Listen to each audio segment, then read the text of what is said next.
Hi, I'm Martin Shkreli. This is the fourth installment of our investing series where I try to teach the basics of finance and investing. So welcome aboard. And we are going to be looking at IBM today. So I'm going to be paying attention to only this Yahoo Finance chat. We've kind of gotten rid of the blab idea. So let's see, if anyone has questions, you can just pop them into that chat and the moderators will deal with it accordingly, or I'll notice it and bring it up. So we're going to start by going to our SEC website, which is our famous favorite website, and it's just clicking the search button. This should be your bookmarked website if you're serious about investing. Then type the stock ticker of the company we're interested in, which is IBM, and we're going to start building a model for IBM's earnings and cash flow. So it's funny to me that their name stands for International Business Machines. So anyway, here's their income statement, and it should look familiar to you, similar to Apple's. All income statements are sort of the same. They start with revenue, and they sort of go on to costs, and then there's profit. So it's the basic structure of all income statements in business. So it's not totally different from all, they're all sort of the same in some ways. But what's interesting is the magnitude, right? We know Apple is doing, $75 billion for a quarter of sales. And let's save it here. And IBM last quarter did 19 billion in sales. So let's see, Q3 15. And they have three different kinds of revenue: services, sales, and financing. For total revenue is split up into three business components. And it's interesting that IBM is almost all services now. You can see that 12 billion out of the 19 billion is services. And we're just going to sum these to make sure they add up. Do a little formatting. Control 1 is the formatting shortcut. So let's look at the costs to each business. Services cost. Is this keyboard too loud? I can try to fix that. The sales cost. Sales is really products, right? Think of that as products cost. Financing costs. And then finally, total costs of goods sold. So it's an interesting way to segment, and you can see the margin on each product line is different. In fact, if you kind of eyeball it, you'll sort of see that maybe we should we just put it down here. Services gross margin, sales gross margin, financing gross margin. How do we do that? We'll see how that goes. So let's see, sales gross margin is 4.2 billion. So even though the bulk of the sales are coming from services, you guys should see that the product line is much more profitable. There's actually most of the profits are coming from the products. And the financing is pretty small. So total gross margin is, let's see, revenue minus total cost of goods sold, which is 9.4 billion, or just all the gross profit lines individually. So you can see IBM for every $19 billion, so let's say it's about 50% gross margin, right? Let's do that. Let's gross profit instead of gross margin, although those are sort of the same. So we can see for IBM, their gross margins are about 49%. Does anyone remember what Apple's were? Apple's gross margins?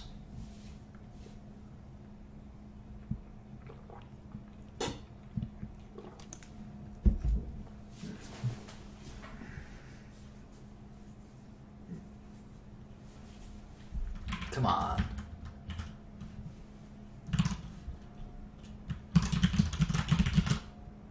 %, yeah. So IBM kind of keeps 49 cents of every dollar, whereas Apple keeps 40. It's kind of interesting. They're not similar businesses at all, really. One is sort of a phone maker, more or less, and the other is a services sort of company. But we'll learn more about these individual companies shortly. All right. I don't know what I just did here, so let me just whatever it is, I don't like it. All right, here we go. So selling, general, administrative, 4.7 billion. Research and development, 1.2 billion. So operating, we call these operating expenses, right? Operating expenses. Operating income is gross profit minus operating expenses. So they have about 3.4 billion. So 19 billion in revenue and 3.4 billion is their final kind of operating profit for their business. We're not including interest or taxes yet. Sometimes call this EBITDA. That's how you pronounce it, EBITDA. Not EBITDA, but EBITDA. And it's earnings before interest, taxes, depreciation, and amortization. And sometimes it's just EBIT, earnings before interest and taxes. So that's sort of one way to think of operating income. But then we have interest income. In IBM's case, kind of have a variety of, just call other income. It's probably best. And there's a bunch of positives and negatives. So 188 plus 133 minus 117. So they sort of got 3.6 billion of, we'll call this pre-tax income. And then taxes and net income. Taxes, I'll try to be quieter on the keyboard, sorry about that. Taxes of 659 yields net income of 2963. Let's see, we're off by one, which always disconcerts me. It could be due to rounding. It's often due to rounding, so I'm sure it's fine, but I'm a stickler for detail, and I see that we're off by $1 million. That, for whatever reason, always ticks me off.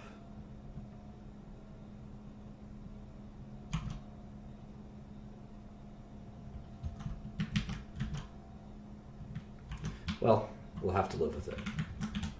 So, IBM made $3 billion last quarter. $3 billion last quarter. They have 975 million shares outstanding. In fact, we didn't do that. The first thing we typically do is we dive right into the model. The first thing we typically do is look at our basic 6 properties of a company. So why not do that now? What's the stock price of IBM? You can go to Yahoo Finance. I'm just going to go on Bloomberg because I have it open. Stock price of IBM is $137 per share. How many shares do they have outstanding? Well, it's on the first page of the 10Q, but it's also oftentimes in the balance sheet. Here it is, where they have 2.2 billion shares issued and 1.2 billion shares in their treasury that they've bought back. So you have to subtract those two, and you get 970 million shares outstanding, at least as of the end of Q3 15. So the market cap is obviously the product of multiplying the two. There's 970 million shares. So the total value of the company is those 970 million shares times the price per each share, which is 137.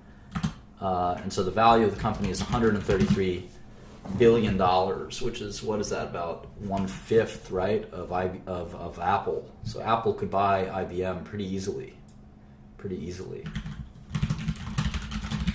How about cash and debt? All right, cash looks like they have $9,480,000,000 and then 88 million in securities. So I include that 88 million. They have accounts receivable, financing receivables. That's interesting. Financing receivables. How do we treat those? Interesting. I think that they're not really receivables in many ways. So we're going to ignore those in terms of cash. Long-term financing receivables, etc. They have some investments in sundry assets. I don't like to include that, but it could be another $5 billion in cash right here. So let's just leave it at around $9.5 billion of cash. How about debt? Here's a big slug of debt, $32 billion of debt. So they have a little bit of leverage, as we like to say. They have debt. Here's a short-term debt, $7.5 billion.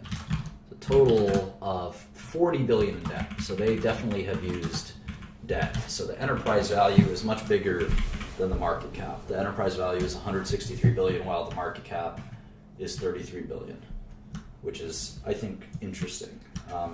Any amount of income this company makes, let's say they made 10 billion in any year, it actually would take you 16 years to get your money back.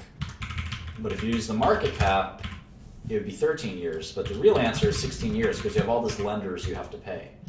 On a cash-free basis, right, there's negative $30 billion of cash. There's 10 in debt and 10 in cash and 40 in debt, basically. So it's negative $30 billion in IBM right now.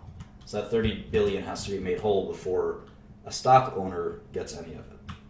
All right, let's go back to the model. And you should all be able to do this, maybe not as quickly as I can, but sort of in a similar way with just Microsoft Excel or your own spreadsheet software, like I think Google has Google Spreadsheets. So anyway, that was the Q3. Let's do Q2. And we could also do the year before. We didn't do that. We can easily do prior year. So the way we do prior year is we're just going to copy and paste all this stuff, paste it into the prior year, and we just get to pop in the constants. And the formula is like revenue is a formula. Revenue is just the sum of the three individual revenues. So you don't have to put that in. You can just put in the hard formula, the hard constants.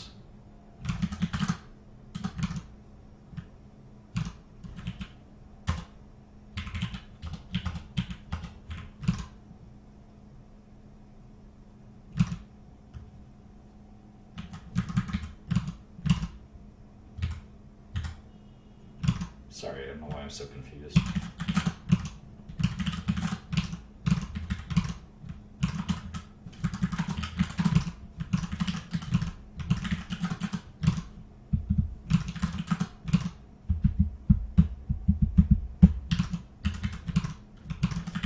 Okay, so we can see that IBM's revenue dropped 14% year over year. New divided by old minus 1 gives us change of two figures. So new is M6, 19 billion. Old is I6, 22 billion. And expressed as a percentage, that's negative 14%. So obviously this company is shrinking. IBM has significant issues as opposed to Apple, which grew 2% last quarter, right?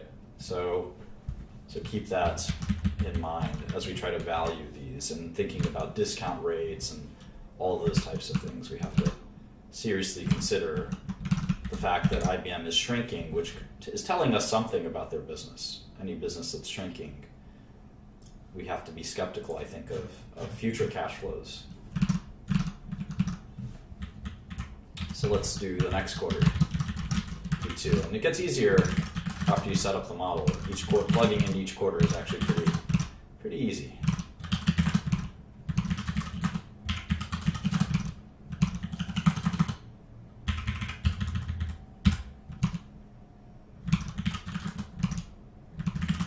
This terrible toothache.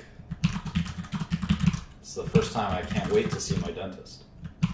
See what is going on here. All right, so here you can see IBM is just typically making about $3 to $4 billion every quarter. So we'll worry about what that's like shortly, what that means shortly. But as you plug in these numbers, it's a little boring, so you want to kind of notice things as you plug them in, right? You want to notice things like that. And this is why I like to do it manually. It's because you get to learn a bit about the business as you do it manually. You really get to kind of appreciate the numbers on a different level than if you had a computer fill it in, or you copied and pasted it, or something like that. I don't encourage you to do that. I think it's important that you kind of get to feel the numbers, if that makes any sense. Trust me, it's true.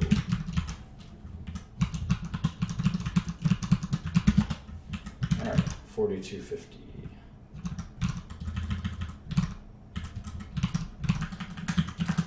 All right, so we can see here that they have been shrinking 2 quarters in a row now. 2 quarters in a row now. Margins have been pretty steady around 50%. Pretty steady. You might ask why I'm like ignoring a few of these things, like loss from discontinued operations or the difference between basic and dilution shares. You can always ask those later during Q&A. You know, obviously if I'm ignoring them, it's somewhat safe for you to ignore them too. All right, one more quarter here, Q1.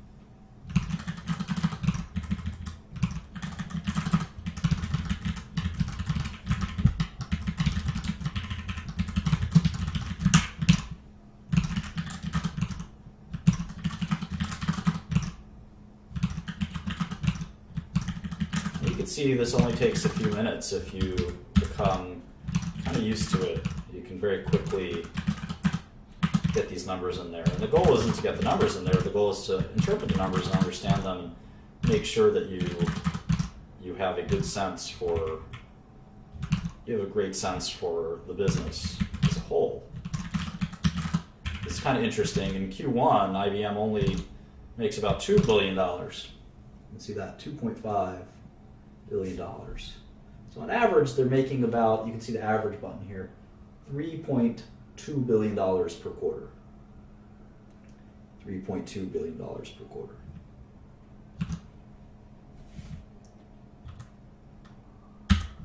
All right. Now for the 10K, I like to read the press release. I've explained why before. Some underwriting agreements. So let's see if we can find the 10K quarterly. Where were they when they have issued that? Probably around here. Maybe here. Maybe here. Here it is.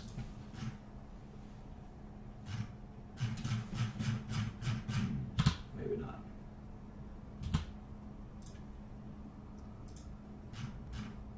Here it is, fourth quarter results for IBM. And this is in their, this is their press release. Maybe it makes sense to go to the 10K. 10K. And I want to show you something from the 10K in general. Here's the IBM 10K. This is going to be really important to read. We're going to read it together in a minute. So why not look at it now?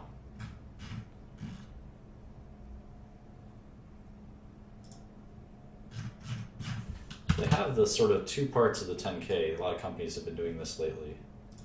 Not the bylaws, but here it is. Kind of separate parts of the 10K that they separate into links. It's a little annoying. Now you see why I like to go to the press release for the 10K. For the fourth quarter, I should say.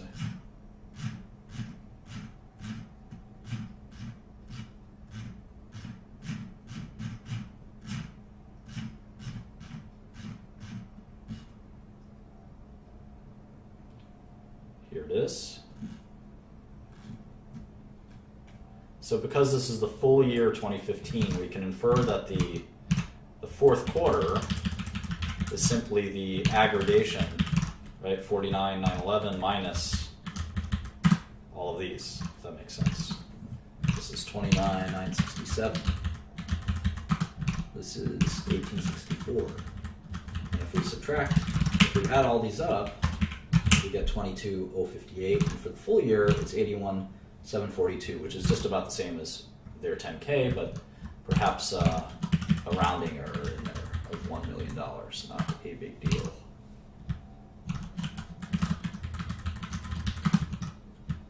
And that's why doing this off the 10K is a little cumbersome, because you have to do all these kind of additions and subtractions. It's not terrible, though.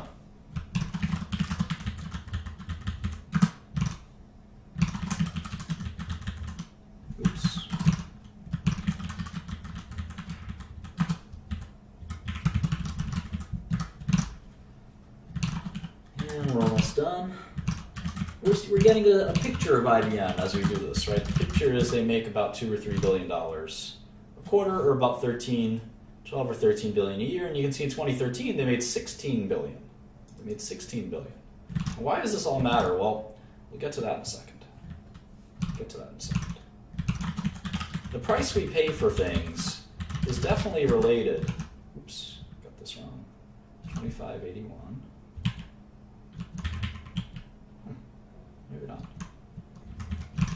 Yeah, that sounds about right.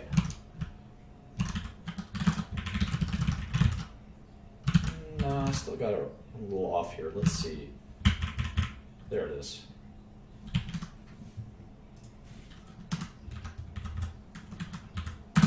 Aha, we're all done.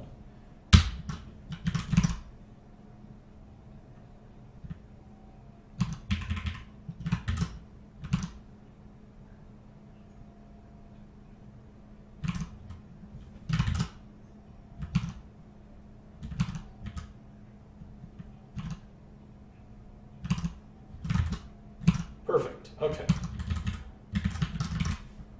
I'll do the same thing for Q4.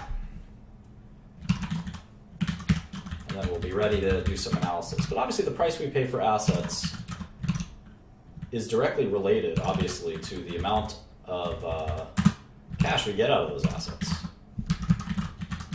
If I told you I'd pay you $1 a year, we determine the value of that to be something like $25 a year forever. If I told you that you could buy that for $10, you'd be very excited because it typically would go for $30 or $25 or thereabouts. The same thing applies to equities. We want to get the most bang for the buck. And we can do that by evaluating the cash we kind of expect to get as a shareholder from a company, like an IBM. And we do that with our NPV calculations. So we're almost done plugging and chugging here, and you can see how a professional investor would start to try to value a company like IBM.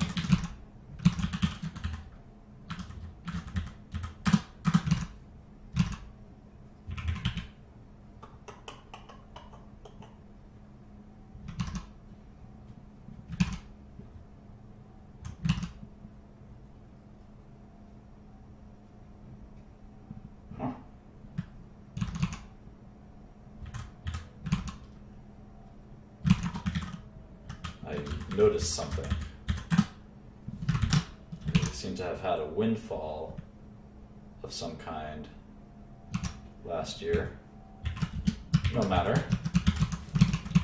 Okay, so the picture is in 2014 IBM made 16 billion, in 2015 they made 13 billion, and even in 2013 they made 17 billion. So 17, 16, 13.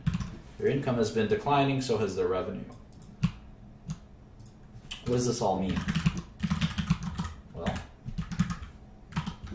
we've done this before where we've taken NPVs, and we're going to do that one more time. So now we'll have done it for two companies.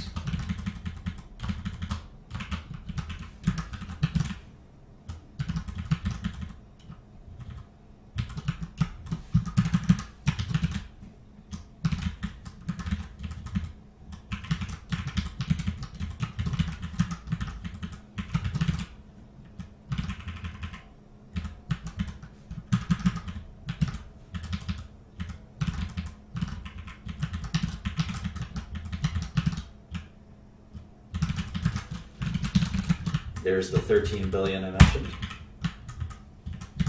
And so now what will IBM grow in how will they grow in 2016? You can see that they've been declining about 10% a year.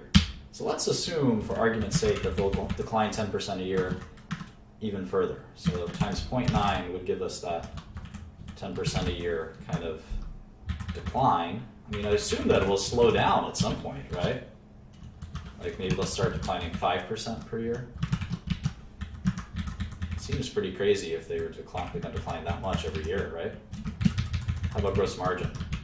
You can see it's been 50% since as far back as we can look, right? let's assume it'll stay at 50%. Gross profit times 0.5. Even though margins should go down as revenue goes down, right? Typically. Well, let's assume that for now.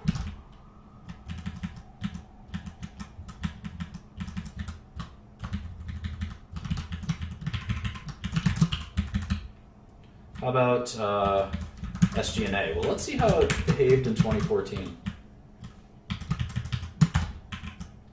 You can see that it dropped. You know, as your revenue drops, you have to cut your costs usually, right? Typically. So IBM's revenue, R&D spending, and SG&A spending dropped as well. Let's see by how much. SG&A year over year, R&D year over year. As we know, we take new divided by old. New divided by old minus 1. You can see their costs dropped. They didn't cut much in R&D. They cut some on SG&A. Let's see how much their revenue fell. It's obviously a dangerous thing. When your revenue is falling faster than your costs, your profit will really start to fall. And you can see that's kind of what happened here.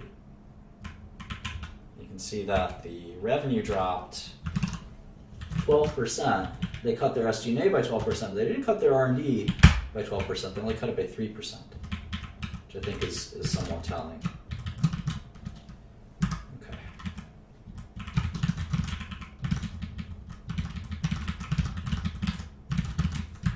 And that's why their net income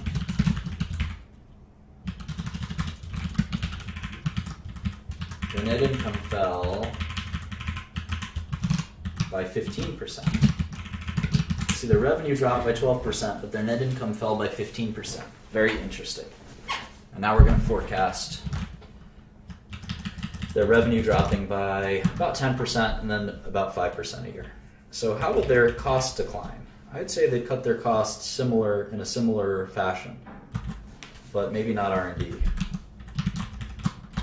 So let's assume their costs drop by 10% a year, and it just matches the decline in revenue. Let's assume that. Other income will grow because their cash should build up over time. We'll talk about how to treat that in a second. Taxes, well, we can tell what their tax rate is just by doing taxes divided by pre-tax income. Let's see how much taxes IBM pays. Shocker, they pay 21% of taxes, or even less. On average, they pay about 19% tax rate. So let's see if Hillary Clinton wins, maybe that tax rate will bump up. But for now, let's assume it's a 20% corporate tax. A lot lower than average person pays, of course. So there's our income stream. So now what do? We forecasted income from 2016 to 2030. What can we do with this? What do you guys think?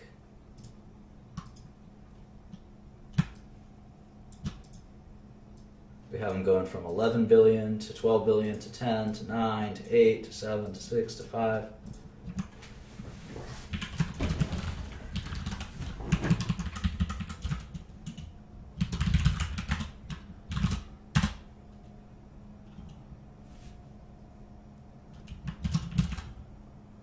Yeah, we could start to get the terminal value and things like that. So maybe they'll drop 5% a year in perpetuity.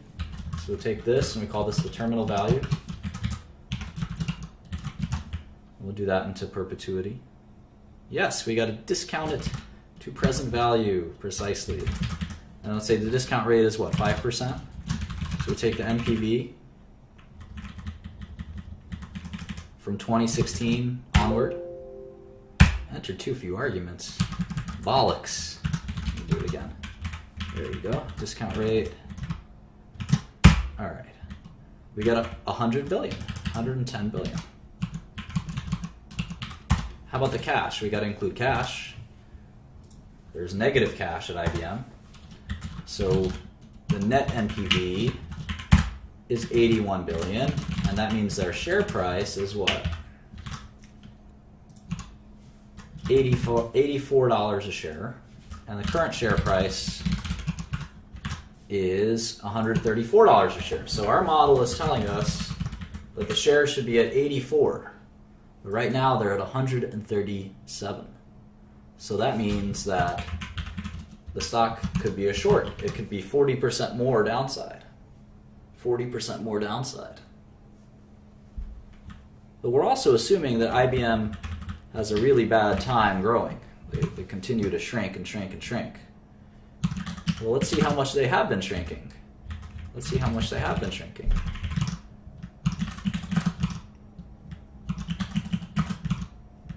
And then we got to look at the business and see if they'll, why do we think that they'll shrink or not shrink? They have Watson. Isn't that going to help? They only shrank 6% in 2014. So 2015 was a really bad year where they shrank 12%. How about 2012? How about 2012? 2011, let's go back. And then we're going to actually study the business, because that's going to really be what tells us the future. Not just past results don't tell us anything, really. It does give us a scope, though. Let me explain what that means. It gives us a sense. It gives us a sense for what's possible.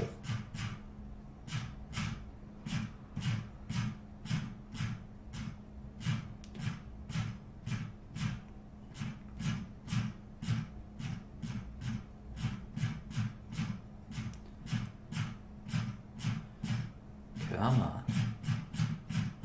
Here it is. All right.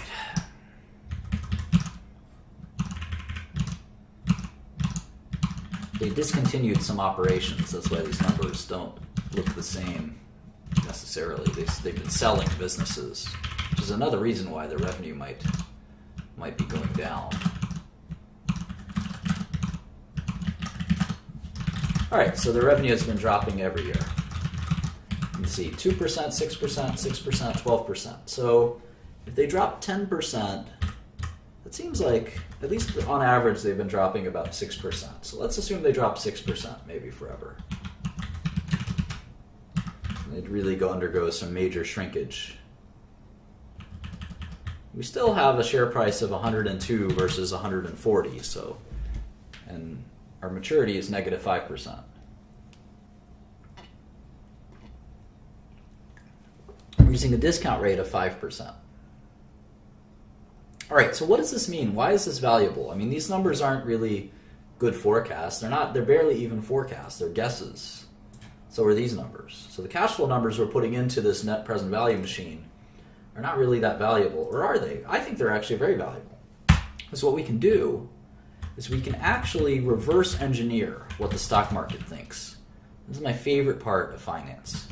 If we put in that negative 5% in here, if we put in negative 5% revenue growth and a discount rate of 4.5%, we can get a share price that's almost exactly the same as the current stock market price. So what that tells us is that this is what the stock market thinks will happen to IBM. If the numbers are better than this, the share price will go up. If the numbers are worse than this, the share price will go down. But right now, this is the break even, if you will. This is what people think. This is what the stock market, which is a consortium of minds and actions, this is what the stock market thinks will happen to IBM. It'll hold its gross margins at 50%. It'll hold its tax rate at about 20%. Its revenue will drop 5% per year forever. It has a discount rate of 4.5%, which is a very low discount rate. Let's see what that IBM debt is yielding. Let's see what that IBM debt, 10-year debt. IBM 10-year debt. Oops, pull up the European debt. IBM 10-year debt yields, oops. 1 minute.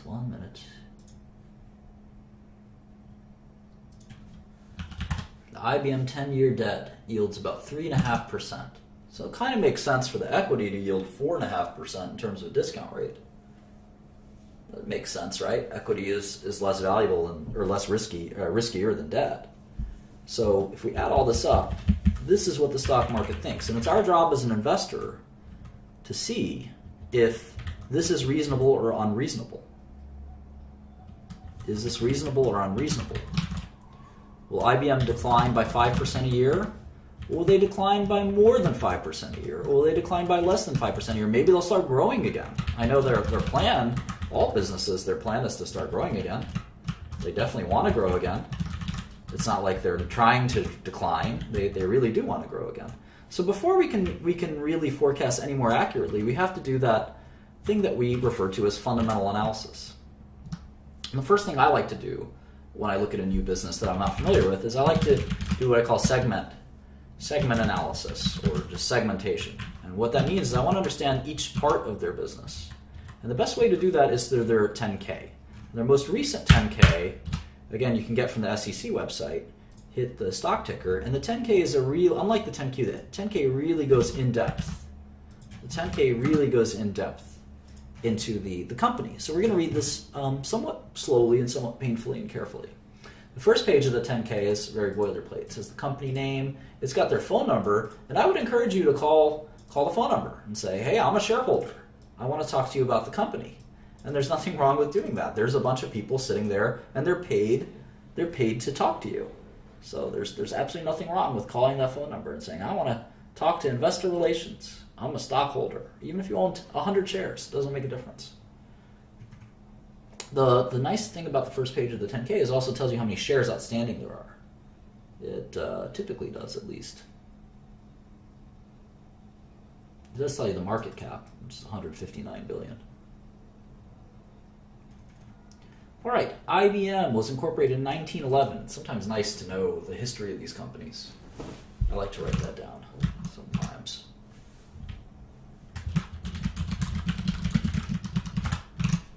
Incorporated in 1911. It was called the Computing Tabulating Recording Company, CTR. Funny.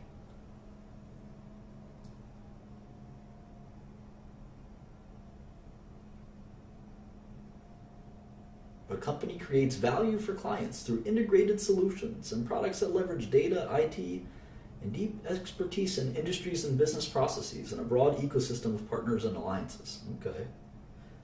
IBM solutions typically create value by enabling new capabilities. A lot of corporate speak here, not very direct.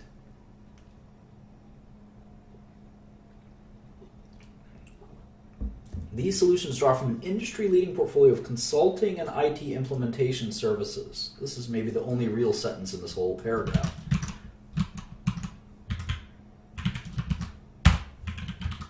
Industry-leading portfolio, we can remove that.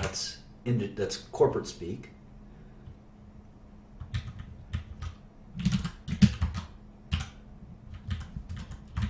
And these solutions means IBM's business is consulting and IT implementation, cloud and cognitive offerings, and enterprise system and software. That's it. This whole paragraph, this is the translation. IBM's business is consulting and IT implementation, cloud and cognitive computing, and enterprise systems and software. Okay. That is a little more understandable than this kind of corporate speak.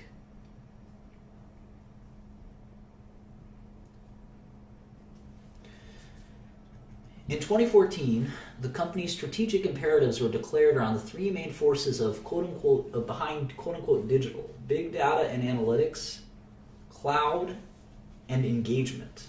Not sure I understand what that means exactly. Since 2010, IBM has invested $30 billion, built out the IBM Cloud on a global scale, established the Watson Group, announced 50 acquisitions, including the landmark alliance with Apple to bring mobile to the enterprise. Okay. As IBM's clients transform, digital itself is not the destination, but a foundation to create a truly cognitive enterprise. So we use the phrase enterprise often in business to mean businesses, as opposed to the consumer. The enterprise is other companies. So IBM is mostly an enterprise software and services company. They don't sell to consumers. There's no IBM computer you can buy. You'll never interface with IBM as a consumer. So keep that in mind. They sell to big businesses like JP Morgan and Walmart. IBM is emerging as more than a hardware, software, and services company. That's kind of BS. transforming into a cognitive solutions and cloud company. Cognitive, advanced analytics and key data, cloud platform, industry focus, IBM's Watson,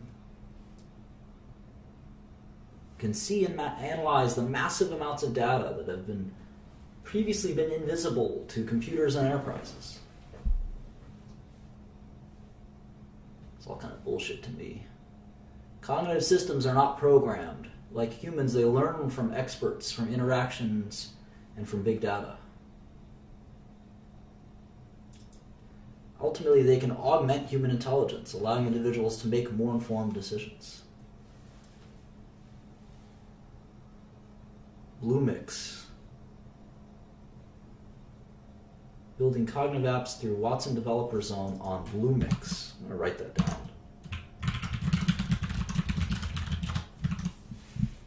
So model is a good place to take notes. You can write down all your notes in a model. And some of my models are hundreds of pages of notes on businesses that I've followed for decades. Never really followed IBM, so now's a good time to start.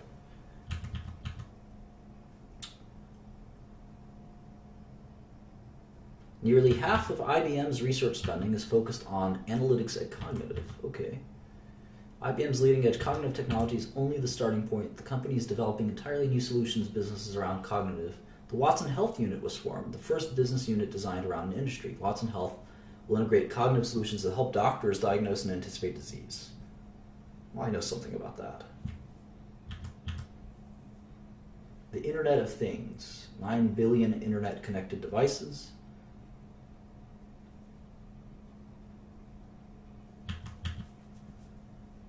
They have a cloud platform. All right, here's the business segments. Business segments and capabilities. The company's major operations consist of 5 business segments: Global Technology Services and Global Business Services. Global Technology Services, they'll probably abbreviate that as GTS. Global Businesses. Global Business Services. So vague. I hate this corporate speak. Which the company collectively calls Global Services. Alright, so this is just Global Services.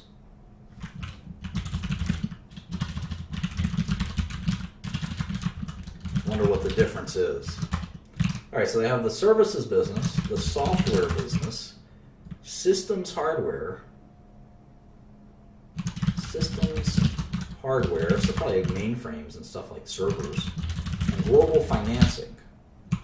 So let's see, 1, 2, 3, 4, 5. I'm guessing Watson is a part of software, but who knows?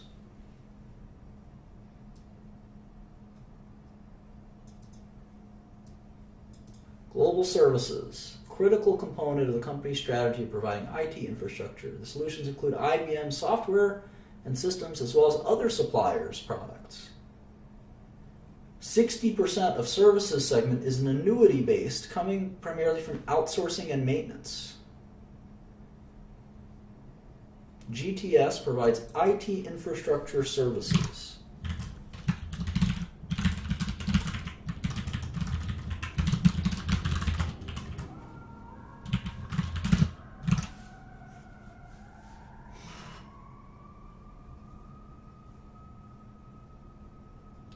Okay, so it's outsourcing in essence. How about GBS?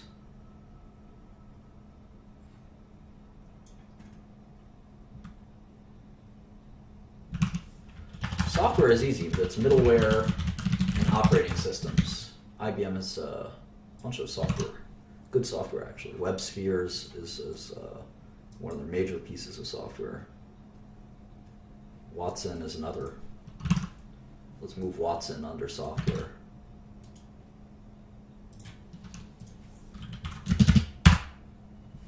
How about hardware? They have servers and storage.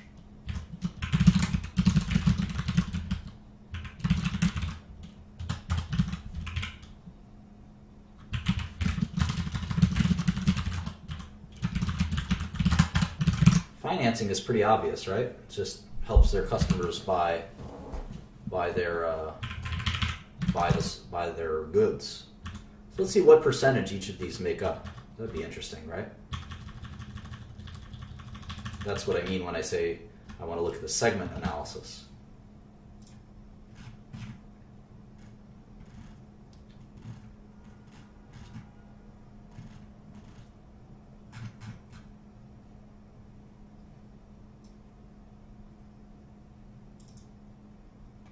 Currency may have hit IBM more than we've been thinking. We got to look at that in a minute.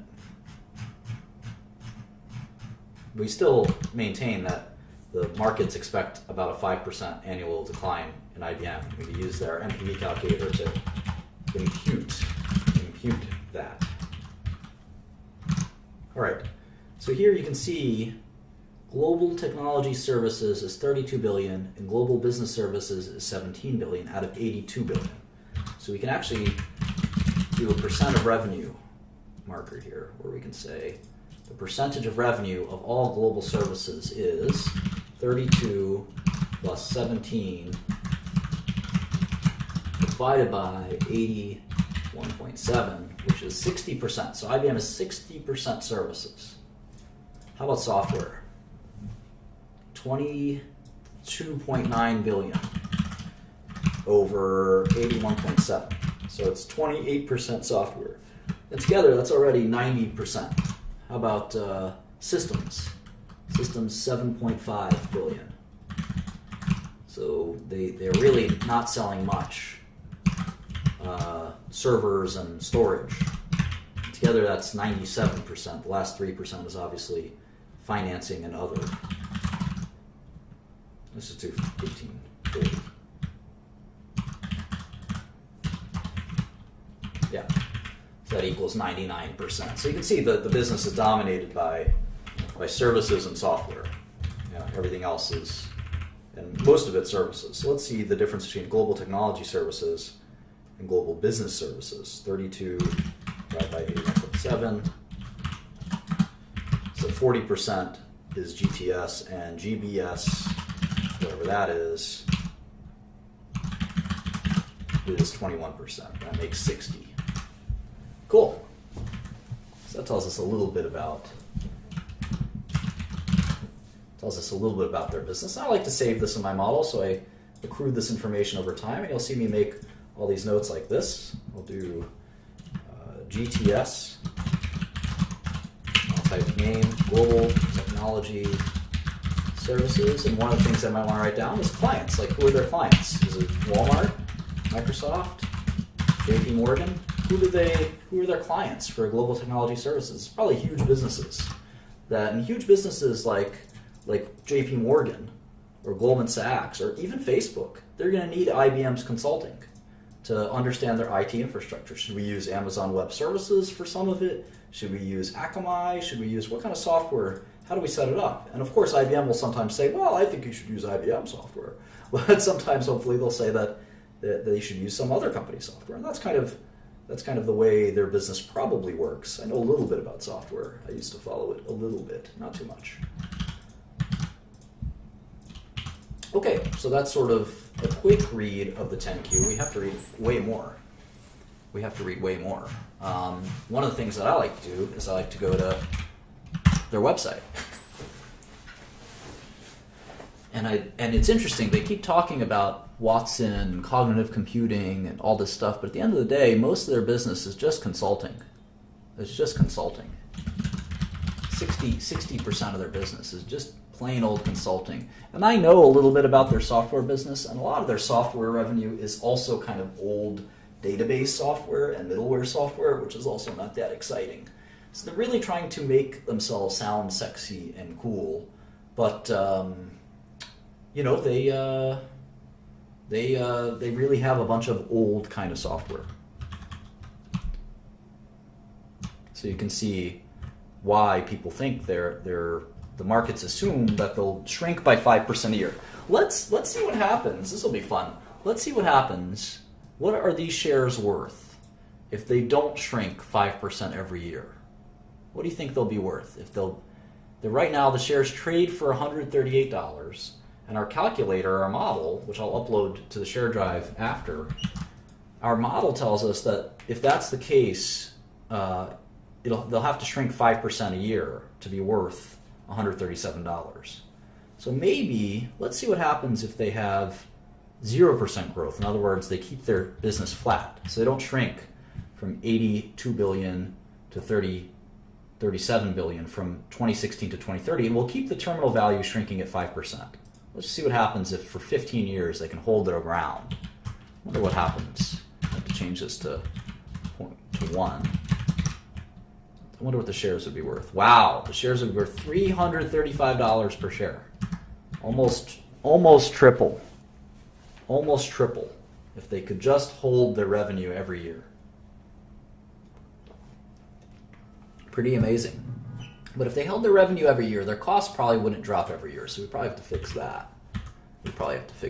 That's an error. Let's assume they have the same costs every year as well. All right, that's a little more reasonable. It's a little more reasonable. It's not a double or a triple. It's just it's a 30% gain. Because we have their costs dropping with their revenue. So if their costs stayed the same, that makes sense. Well, what would happen if they grew? Let's say they grew 5% a year. Let's say they grew 5% a year from here to 2030. And I assume their costs would also grow 5% a year. That would make sense. Okay, then their shares would be worth $300 a share. So you can see just a little change in the growth rate every year can really make a big difference. But of course, the market thinks they're going to drop by 5% a year. And we have to, the way that we're going to try to figure this out is we're going to have to look at similar companies. And IBM's similar companies to IBM are not Apple. Their competition for consulting services are companies like Accenture. In fact, Accenture is I think they're a public company. They may not be anymore. They were a public company at some point. Yeah, I guess they're private. Oh, let's see. No, they're still public. Accenture. It's a consulting company. There's another company called Infosys.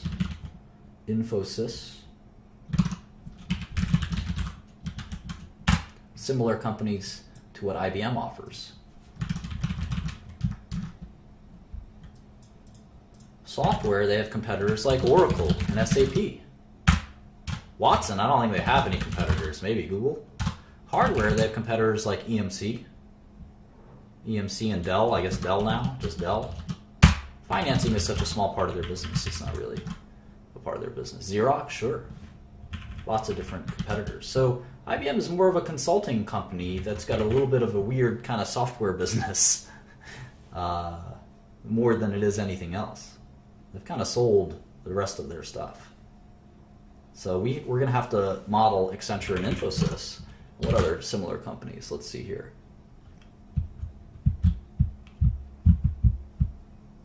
Cognizant, Tata, these are all consulting companies. I know Tata has been a great company. Tata, Cognizant.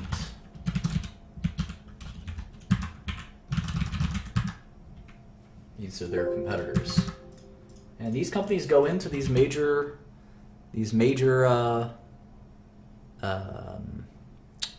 companies, and they try to give them advice on how to deploy a really big tech infrastructure, which is not as easy as it sounds. And these companies like JP Morgan or Amazon.com, they spend millions, tens of millions, maybe even hundreds of millions on their infrastructure. So it's interesting. You might have thought IBM was a computer company. It's really a consulting company. And we're going to learn more and more about what does a consulting company kind of look like. But if we think about NPV, again, we kind of get a shortcut for earnings ratio. So let's look at a price to earnings ratio, or enterprise value to earnings ratio. We know the enterprise value of IBM is 16 billion, right? So the enterprise value right now is 160 billion, excuse me. And the 2016 earnings are projected to be, according to our model, 13 billion, 13.3 billion. Let's see what Wall Street thinks. Let's go to Bloomberg and see. And I know that Yahoo Finance has this information as well. Let's see yeah, so Wall Street thinks it'll be 12.7, which is pretty close to 13.3. Pretty close. So the enterprise value to earnings ratio is about 12.2 times. What does that mean?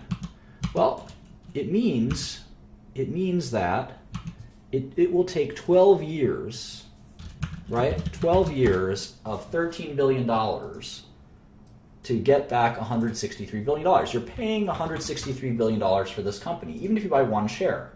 You're paying as if the company is worth $163 billion, because you have $133 billion for the shares and another $30 billion for the net cash, right?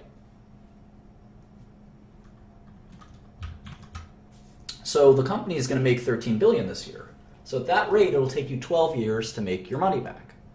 Well, that's kind of interesting. So if you think about it as a yield, IBM is yielding 8%.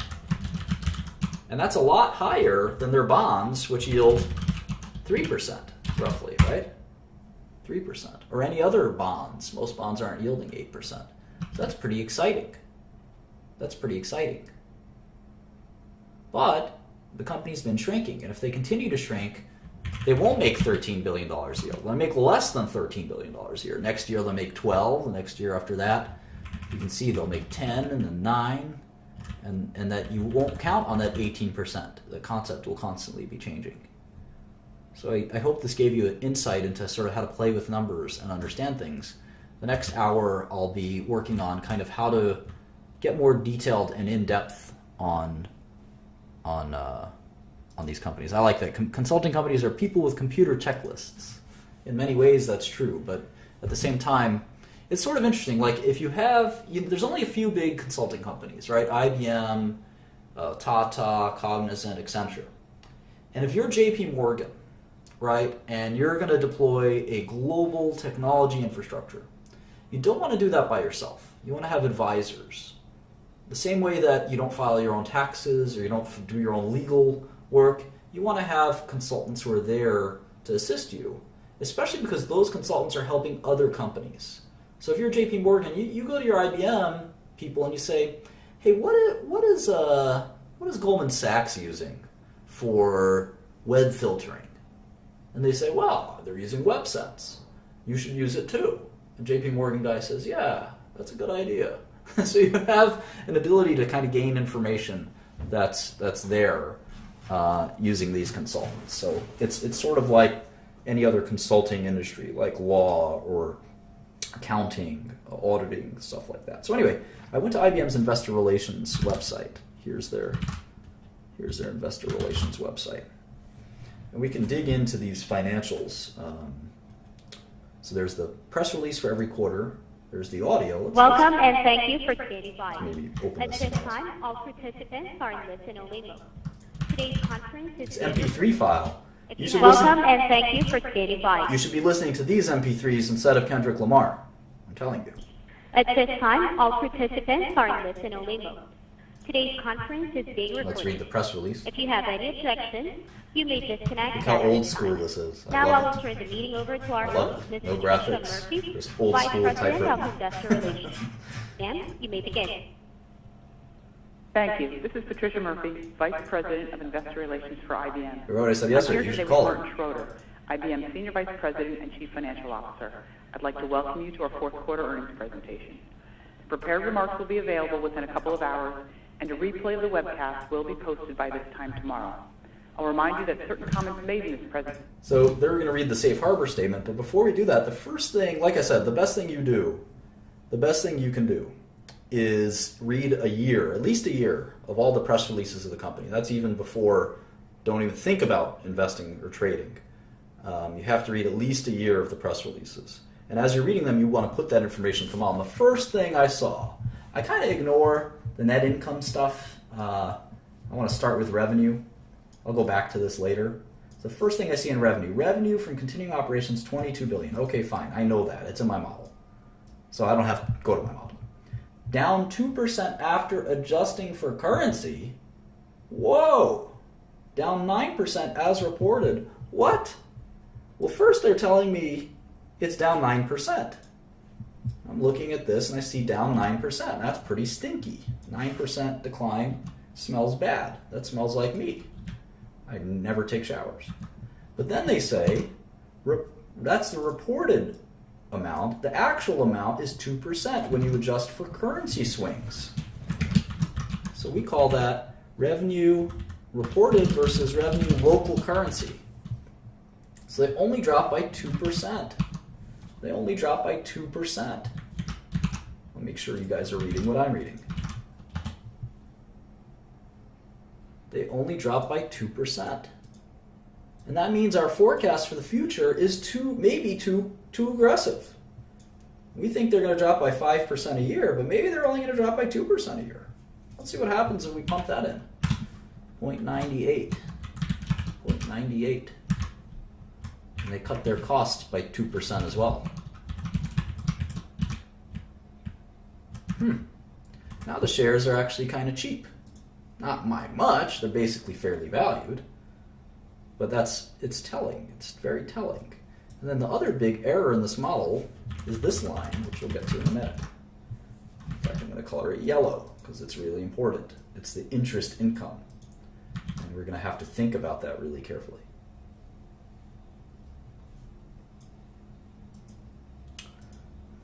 All right, where were we? So it looks like their currencies, and I wonder why their currencies were like that. Let's make a map of the US dollar to euro currency exchanges. Let's look that up on a quarterly basis if we can. So let's see, first quarter of 2014. Oops.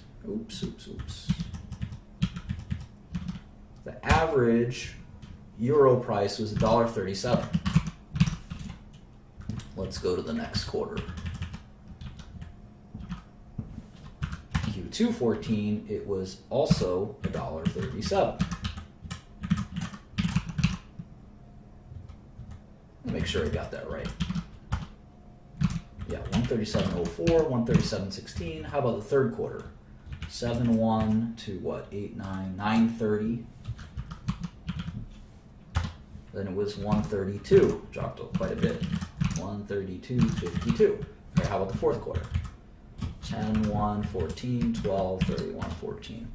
124.88. IBM is an international company. Literally the first letter of IBM stands for international. So we have to look at the currencies because this could be a big impact. 112.68. Big drops in the euro relative to the dollar.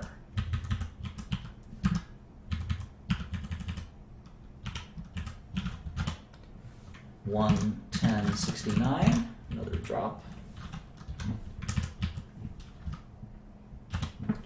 111, kind of stabilizing.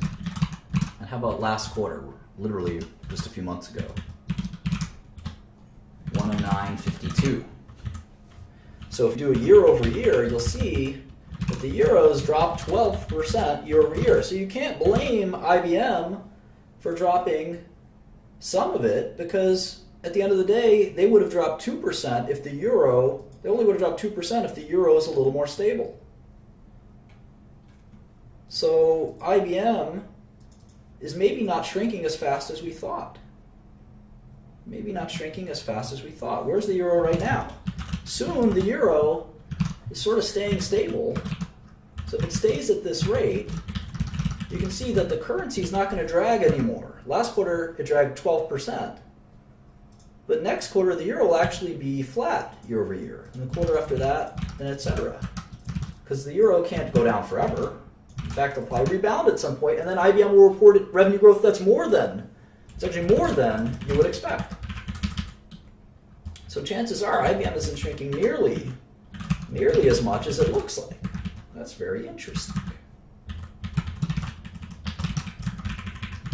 Let's keep reading and listening. You learn a lot from this. Presentation may be characterized as forward-looking. under the Private Securities Litigation Reform Act of So 1995. immediately I see, I want to keep Those track of statements this. involve a number of Services factors that backlog. could cause What is actual that? results What's a to differ backlog? materially. Additional information concerning these factors Wonder. is contained in the What's company's backlog? filings with the Sounds SEC. important. Copies are available from the SEC, from the IBM website, or from 121 us, billion, that's a lot. Investor Relations. I wonder what that Our is. presentation also includes certain Revenue was non-GAAP up financial 1%. measures in an effort to provide additional information to investors. All non-GAAP measures have been reconciled to the related GAAP measures See, I'm putting accordance in with SEC rules. this data as I'm You'll reading. find reconciliation charts Full at the end year. of the presentation and in the Form 8. Full year is only down to the 1%, SEC. adjusting for currency. Now, I'll turn the call over to Martin Schroeder. That's even better. Thanks, Patricia. Let me start by saying we're pleased with the progress we made again this quarter. We delivered revenue of $22.1 billion, operating net income of $4.7 billion, and operating earnings per share of $4.84. As we get into our results, you'll see that our fourth quarter and full year performance reflects the transitions in our business as we address the significant shifts in our industry. I don't like it that the CEO of IBM can't be bothered to join the conference call. I don't play that. Tim Cook goes on the Apple conference call. Why is she so special? IBM's 5 times smaller than Apple. All right, so you see here, this is another thing I want to point out as you read through this. It says revenue from continuing operations 82 billion, down 1% adjusting for currency. So here it says down 12%. But now they're trying to tell us it's down 1%. Well, I don't believe you. Explain to me why it's not down 12%, it's down only 1%. Well, 8 points came from currency due to the weak euro, I'm guessing, and 3 points from divestitures. What's a divestiture? It's when you sell a business. So obviously, if you sell a business in 2015 or in 2014, you're not going to get the revenue that you were getting from that business anymore. You're going to get cash instead. And if you decide to sell one of your businesses, like I know they sold their PC business to Lenovo, the laptop business, you're not going to be able to book your revenue anymore. But you have to exclude that out if you want to think about what's going to happen in the future, right? So if they're only going to shrink by 1% in the future, 1% in the future, then we're really looking at even better, $163 stock instead of $137. And this maturity of negative 5% seems really onerous, right? That's when we thought this was a really fast shrinking business. Maybe it should just be negative 3%. Oh my gosh, now it's $180 a share instead of $140. That's almost starting to get to the level where it's worth buying. What if it was negative 1%? What if they just shrank 1% every year from here on out, just like they did last year? Then you're talking about a $200 stock versus a $137 stock today. Well, what about cash? What about cash? I actually want to point this out. This is really important. Let me show you something that's really crucial. Will help you understand how finance works. I'm going to pause reading the press release. I'm going to pause the conference call, and this is so important. I'm going to point it out to you. We're going to go to the most recent statement, which is the 10K. We're going to go to the financial section where the balance sheet is. Where's the balance sheet? Financial position, page 78. Let's go there. We're going to jot down the balance sheet really quick. So cash, 7686, 508, accounts receivable, 8333, financing receivable, 19020, other account. How many accounts receivable can you have? Jesus. Property, plant, and equipment. Long-term financing receivables. Jesus. Pension, deferred taxes. We know I like to add goodwill and intangibles in one line, since it's all gobbledygook. Sum should equal 110,495. It does.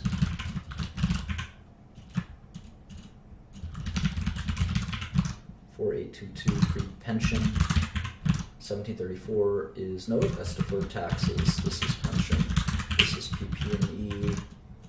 No, this is long-term financing receivable. PP&E, prepaids, inventories, other receivable, short-time financing receivable, accounts receivable. Do they have inventories? Where are the inventories? 1551. I already did that. Okay. So that's the balance sheet on the asset side. How about liabilities? taxes. Debt. Add short-term debt and long-term debt. So there's one debt. Accounts payable, of course. Compensation. Deferred income is deferred revenue. Other accrued. Retirement, that's pension. You can argue that that's actually debt. Shareholders' equity. Sum it up. It should be 10,495. It's 10,496. That's close enough. Taxes, debt. All right, so here's the debt. Here's the cash. So net cash is negative 31 billion, and of course the main page we use the Q3 cash. So let's do 8194 and 39889. All right, so here's what I wanted to show you. Let me just fill this out for posterity's sake. Just finish up here. Compensation for revenue. Other. It's weird. Hang on. This is deferred revenue. Debt. Taxes, debt. Accounts payable. Here we go. Compensation.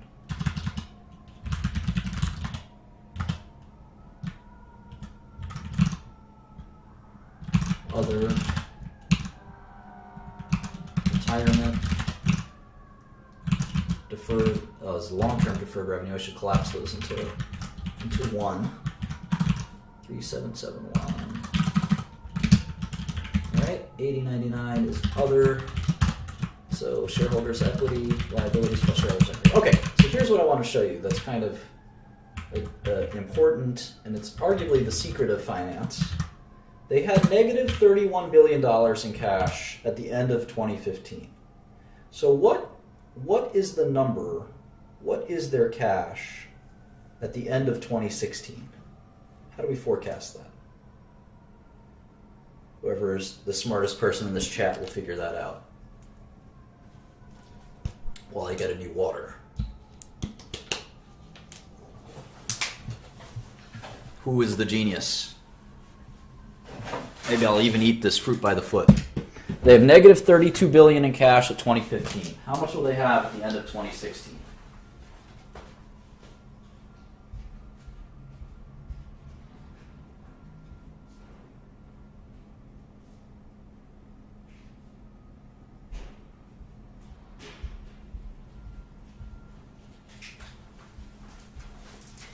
Who is the genius? Do we have a genius here?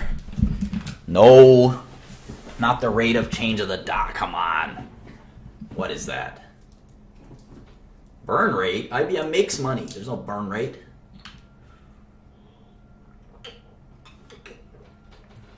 I'm so disappointed with you guys. So disappointed with you guys.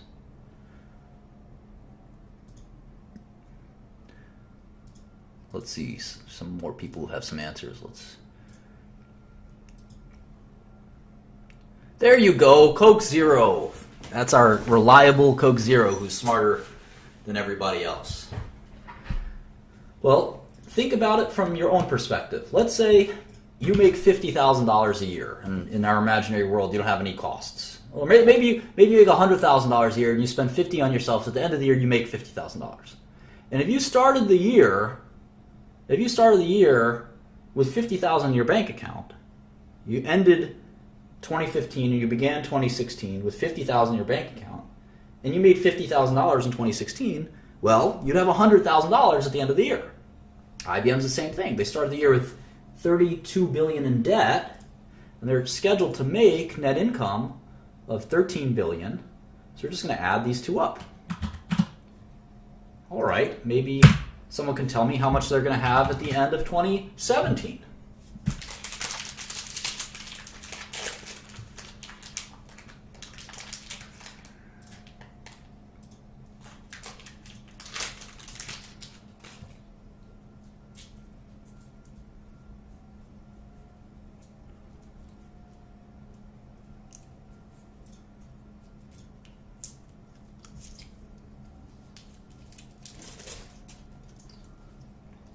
That's right, about -7. And so forth and so forth. That's right, net cash plus net income.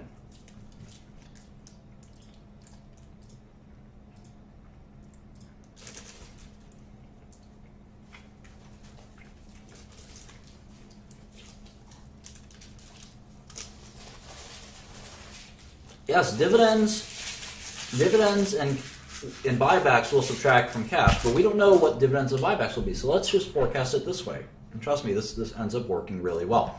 So I'm going to copy and paste this number all the way out to 2030. And look at that. By 2030, IBM will basically have made back, and if they don't pay a dividend or do a buyback, they'll have made back all of their cash of their current market cap by 2030. Isn't that interesting? You can increase the resolution if you can't see the numbers in the screens.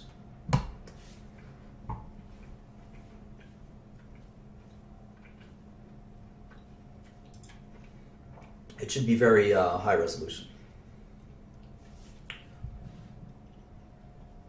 Now, if the company is $100 billion on their balance sheet in 2016, how much should they be earning in interest income?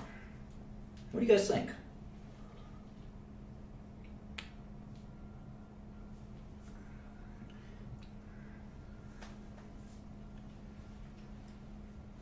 We're assuming that net income approximates cash flow.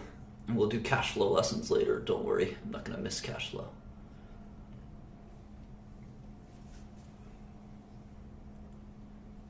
And this is the key to finance. Companies should be using their cash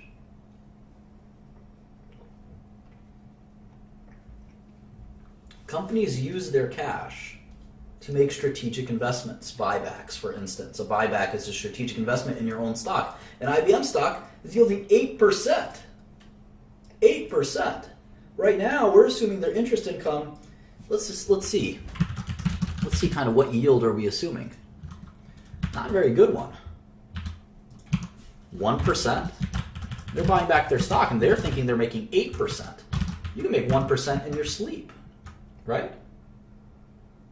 They're even making money when they have debt. So one thing we can add to this is actually called ROIC.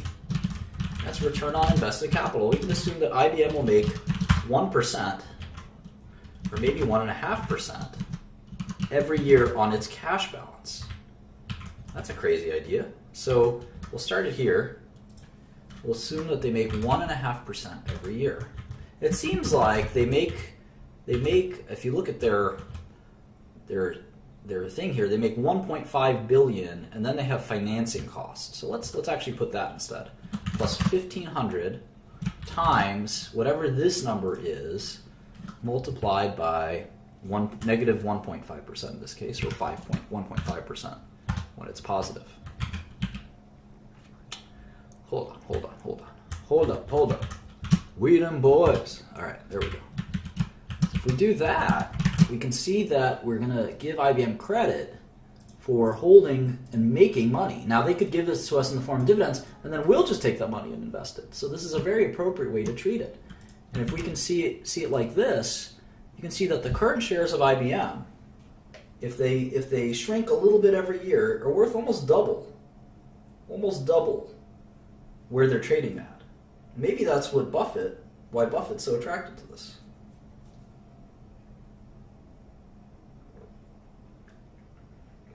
Maybe that's why Buffett is so attracted to the stock. It does kind of look cheap. The fact that they're a consulting business that is not growing very much kind of makes sense. Tech is sort of deflationary, so I wonder but I'm not sure tech is deflationary for big businesses. Big businesses need to spend maybe more money on tech. It's hard to say. But it certainly looks attractive. Now, making double your money in a stock is very attractive, especially a company like IBM where there's a lot of safety. Now, we're still making some assumptions here that we're taking a lot of liberty on. We got to be very careful about those assumptions. So, but that's the idea that companies take their cash and invest it is something that's so important to the way I value companies, and estimating what kind of return will they get. If it's 0.5%, some companies can make a huge amount. They can make 4, 5, 10% sometimes on their cash.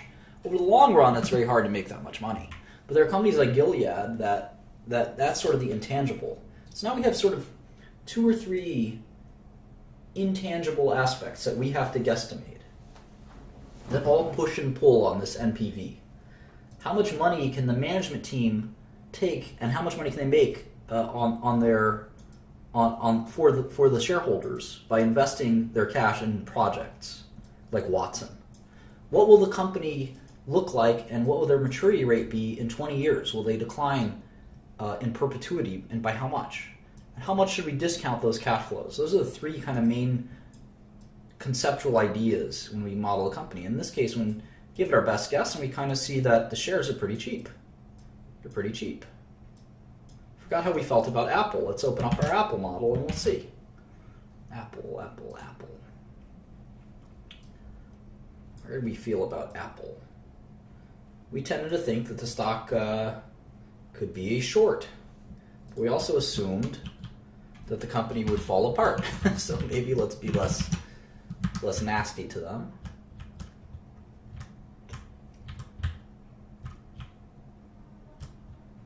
Yeah, Apple certainly doesn't seem as good of an investment as IBM.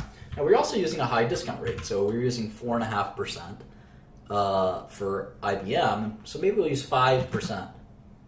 5% for Apple, maybe we'll make it negative 2% maturity. This will be a little nicer to Apple, but we still only get a stock price that's similar to the current stock price, whereas for IBM, we get a stock price that's a lot higher. Now for Apple, we didn't do this ROIC concept. So we should do that at some point too. But we'll be building all of these models at the same time. Let's go back to IBM. Let's keep listening. As well as some of the cyclical challenges of the global business environment. So as always in January, I'll start out with some comments on the year, show you the progress we've made in our transformation, discuss the details of the quarter, and then wrap up with our view of 2016. For the full year, we delivered nearly $82 billion of revenue and $14.7 billion of operating net income, and our operating earnings per share were $14.92. I'd like to address something really quick. One comment in here that I thought was interesting. One guy writes, "There's no way it's going down with the release of iPhone 7 in a few months." Well, that's not a reasonable perspective. Let me spend a minute and give you all a little lecture on news. There was a school of investing a long time ago that is basically out of favor right now. And it in essence was called, and this comment was a very dull version of that school of investing, and it was called, one moment while I get my stylus. It's called information arbitrage. And basically the idea was that if you could get information about the company's forthcoming news, and you can try to trade on it and estimate what would happen to the shares based on how favorable that news, or unfavorable in some cases, the news might be, you were able to basically outsmart the market and make a high rate of return. Well, not many people practice information arbitrage anywhere. One, considering most of it is illegal. Trying to get insider information is certainly illegal and not a good idea. But there's also this dynamic that occurs where there's no arbitrage concept kind of comes into play. And let me explain what that means in a second. Basically, the upshot is that news and stock prices, in my opinion, this is not a commonly held view, but I've been around the block a little bit, and it's my opinion. You don't have to listen to it if you don't like it, but I think it's true. And I'm going to try to prove it a little bit here. News and stock prices don't really have anything to do with each other, especially if something is quote-unquote good news or bad news. And I'll explain that and what I mean by it in a minute. But I still need my stylus to do that. There's so much junk around here that I can't find it, but I think I know where it is actually. Give me one second.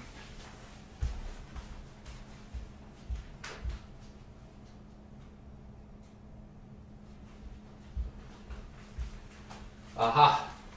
Aha! I found it. Okay. So the concept here is that let's say you know that the this is the Apple stock price. It's unpredictable, let's say. You don't know. In fact, that's too predictable. Let me try it again. It's very unpredictable. Okay, and you know that, let's say this is 2016 so far, and you know that the iPhone is being released right here. Well, it's not. There's no arbitrage that you can take because everybody knows this. Everybody knows.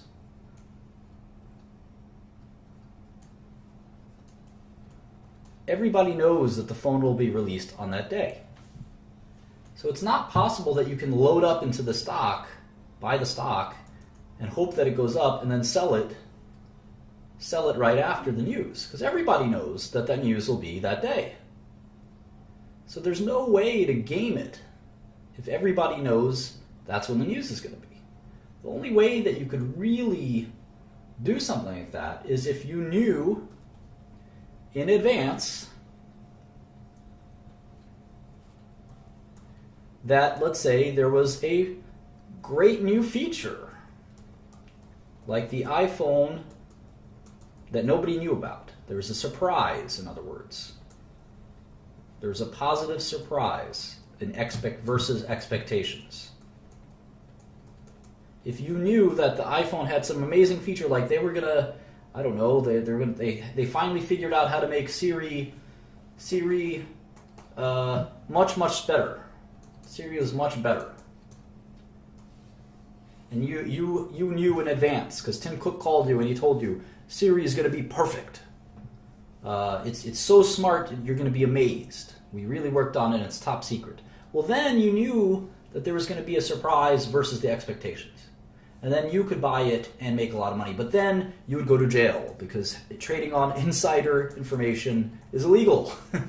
It's illegal, and many people have gone to jail for it. I've never been accused of it myself, but it is very illegal. I've never done it myself. It's very illegal, and it's not something you want to do. And it's probably not something you can do either. But if you could do it, perhaps you'd be tempted to do it, but you would rapidly go to prison. So there's no real way. Perhaps you knew that, in fact, expectations were low. Expectations for the iPhone, I guess the iPhone 7, right?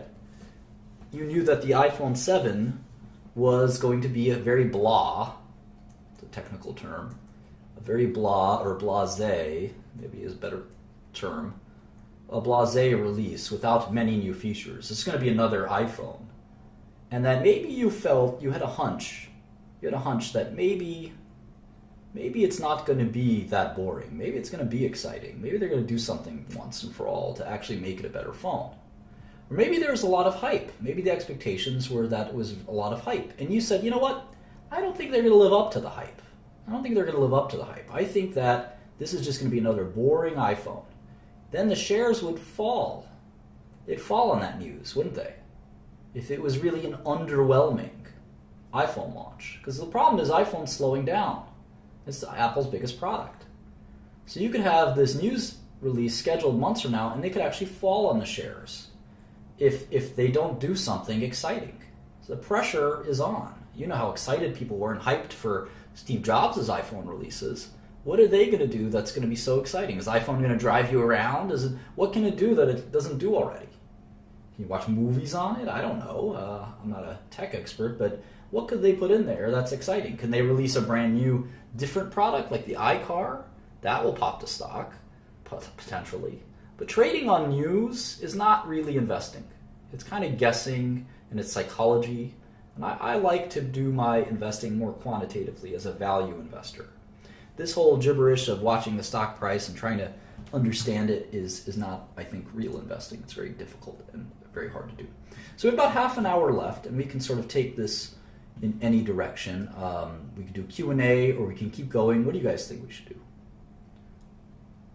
The currency adjustments are really important. I'm going to put that in here.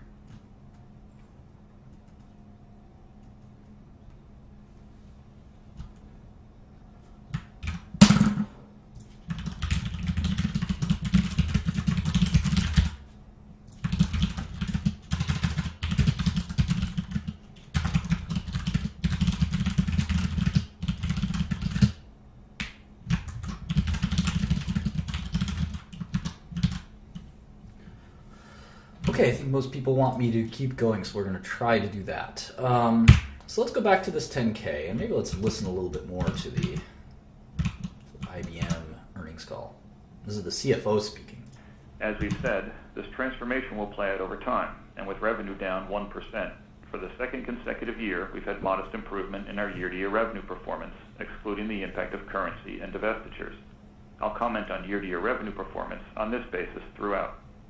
Our strategic imperatives continued strong performance, up 26% for the year. This now represents 35% of IBM's revenue. Our profit and margin reflect our portfolio actions. I think it's funny that they have this strategic imperatives is doing 29 billion, and that's growing a lot. So that means strategic imperatives. And this is the good, in essence, I always find it's hilarious when companies do this. They say, this is the good business, basically. This is the good business. It's up 26%, or up 17% as reported. So this is the good business. It went up from 24 billion to 29 billion. So that means the rest of business, ROB, rest of business, really went down by a lot, right? I always find it funny. They say, well, if you look at just this part of our business, it's going really well. It's kicking butt. It's up a lot. Well, that means the rest of your business is falling apart because the business in total is down 1%. So it means your consulting business is getting killed. Why? Are other consulting companies getting killed? I wonder. Is Accenture? Let's look at Accenture and Tata. How about Tata? Tata's an Indian company. They must be losing market share to Tata. Let's see, sales. Tata is shrinking too. Tata is down 6%, down 11%. How about Cognizant? Cognizant is a big competitor of theirs. Yeah, Cognizant's growing. Cognizant's doing fine. Cognizant's kicking butt. How about Accenture?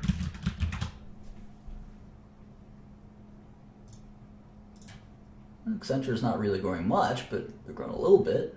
So why is IBM dropping 22%? The rest of their business. Their strategic business is going up a lot, sure. But that means that their non-strategic business, which is, by the way, twice as big as their quote-unquote strategic business, is dropping even faster. So I just kind of think that's kind of bullshit when I hear stuff like that. Cloud revenue is up 50%. Wow. That's good to hear, but again, why is the rest of the business dropping so fast? All these small businesses are doing well, but their major business is dropping. And you can see here that free cash flow is about equal to net income, which over time it usually is. All right, let's keep listening. Yeah, Yahoo Finance mimics the Bloomberg, and it's free, so. As we shift to higher value, as well as the level of investments we're making to drive our transformation. We generated over $13 billion of free cash flow, which is up year to year. This is 98% of our GAAP net income, in line with our expectations that free cash flow realization will be in the 90s. A couple of years ago, we laid out our strategic imperatives around big data and analytics, around cloud, and around mobile and security, the areas where our clients are looking to us to help move them to the future. I want to spend a minute on the progress we've made since then in shifting our business toward these strategic imperatives and in the investments we've been making, which aren't yet reflected in our revenue streams.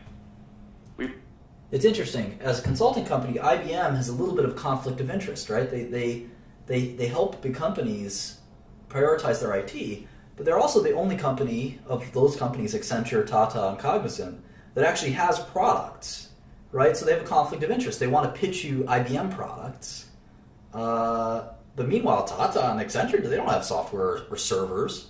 They're just saying, hey, I think if you want a great IT system, you need Dell servers, Oracle software, our programming, I guess, and consulting, and I'm going to pick you the best parts of the IT system, Cisco routers, whatever. Whereas IBM saying, well, I think you need the IBM software, not the SAP software or the Oracle software. You want the IBM software. And then if you're the JP Morgan technology people, you're like, I don't know if I can trust you. It sounds like you have a conflict. Anyway, that's one thought. Said we expect these strategic imperatives to deliver double-digit revenue growth, and in 2015, our performance in our strategic imperatives accelerated. Together, cloud, analytics, mobile, social, and security grew 26% and delivered $29 billion in revenue. As I mentioned, they now represent 35% of IBM, which is up from 22% 2 years ago. With 57% revenue growth over the last year, cloud is now a $10 billion business for us. This made us the largest cloud provider in 2015, which is what you'd expect given our extensive relationships in enterprise IT and incumbency in the data center, positioning us to help our clients implement hybrid cloud environments. Revenue from our as-a-service offerings increased about 60% to $4.5 billion for the year, and we exited 2015 with an annual run rate for our as-a-service business of $5.3 billion. The $10 billion also includes $5.6 billion of revenue from our foundational offerings, where we provide software, hardware, and services so clients can build their own clouds. In either case, what we've been saying for some time is that clients are utilizing the cloud not just to reduce costs, but to gain agility and enable innovation. And whether they're consuming as a service or through their own clouds, or as in the case of most enterprise clients who are implementing a hybrid environment, we're leading that move. To address opportunities we see in this space, in 2015 we made 7 cloud acquisitions, including CleverSafe for object storage, Graviton for cloud brokerage services, and Clearly for cloud video services. We also invested nearly $1 billion in capital, expanding our global cloud data center footprint to 46. We already have an ecosystem of millions of developers globally, and our Bluemix platform as a service has already expanded to over 1 million users, adding 15,000 developers a week. With nearly $18 billion of analytics revenue, we're also the largest analytics provider, and will extend that lead by moving into new areas, including Watson Health and Watson Internet of Things. In Watson Health, we're integrating our own organic capabilities with content acquired through Merge, Phitel, and Explorus. Healthcare is a new revenue and profit opportunity for us as we change the face of healthcare through our cognitive platform to provide value to providers, payers, and partners. We're also addressing the IoT market. Our Weather Company acquisition not only gives us tremendously valuable data and digital content, but a high-volume, cloud-based, insight-driven platform that will integrate with Watson to address significant new opportunity spaces. We'll talk about how we're addressing these opportunities at our investor briefing at the end of February. And while we're investing in capabilities for the future, we're also returning significant value to shareholders. We paid out nearly $5 billion in dividends, and we reduced our average share count by 2.7%. So we got a lot done in 2015. It's about 50% Our revenue for the year was down 1%. That's why the currency affects it so much. There's so much Europe and Asia business. See, the margins on the consulting, about 30 to 40%. The margins on the software are really high. But, they're not declining too much. It's the currency that really obscures it. In fact, the software is declining the most, down 6%. That's currency adjusted, I'm guessing. It's down 2 instead of down 9.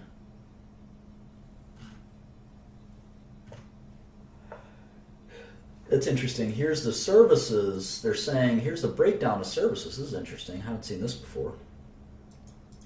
Maintenance, ITS, Integrated Technology Services, outsourcing, and CS&I, Consulting and Systems Integration. So outsourcing, that's interesting. So it's half of consulting is outsourcing. Half, 44% is outsourcing. I always like to know what these companies do. You know, I insist on it because otherwise you get really kind of perplexed as to what their business actually is. You'd be surprised at how many investors don't really care. Outsourcing. Basically, it's, you know, taking a process that's within one business and moving it to another, right? That's what outsourcing is.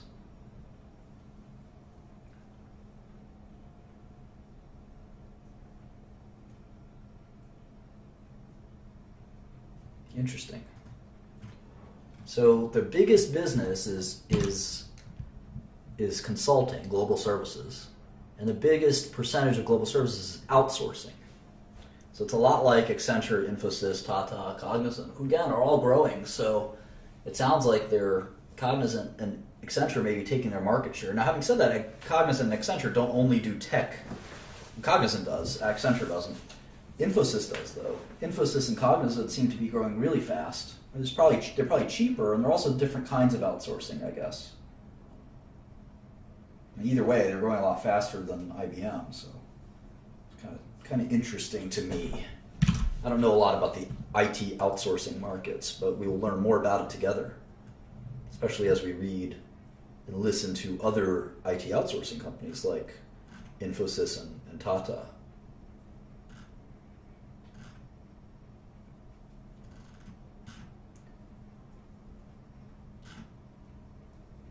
Here's the graph that we just made for the euro.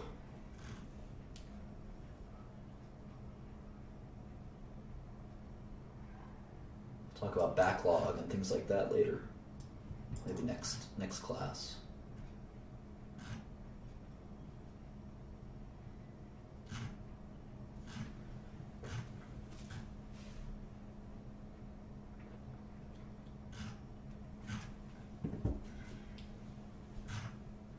And see how cash flow and net income really track each other.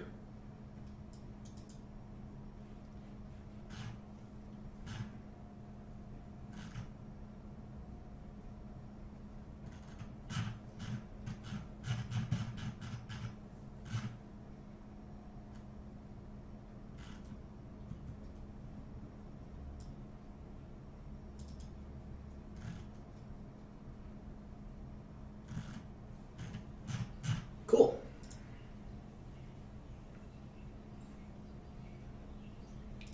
They even have the prepared remarks written down. So you can just read them if you don't want to listen to them.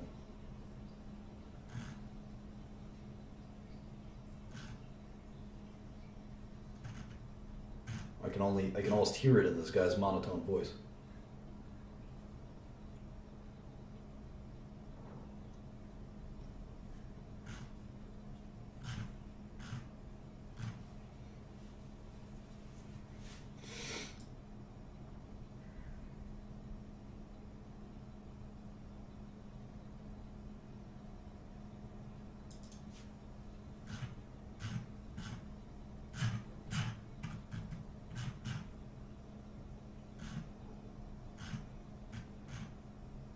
It's often hard to run these really, really big businesses.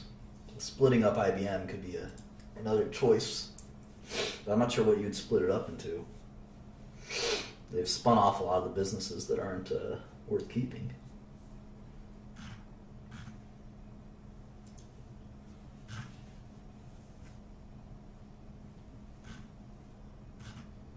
So that's enough on IBM. I think we've got a good hour and 45 minutes on IBM. Let's see if there's something else we could talk about for 15 minutes. Maybe some Q&A or... Let's see. There's a couple interesting... Oops.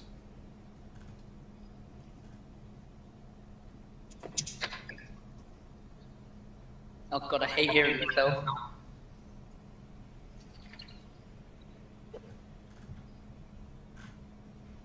Maybe I'll just take Q&A from the Yahoo.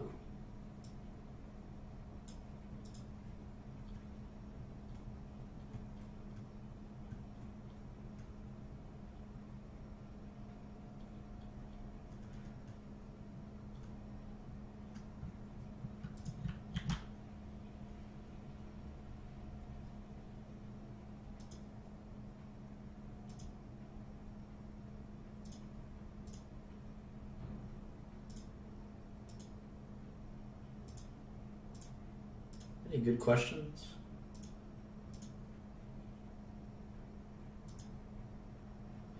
Yeah, so I have this idea. That, and we'll talk about a little bit about portfolio construction and things like that. So we try to build a portfolio. Yeah, the PowerPoint's in the. They're all in the PowerPoint's in there.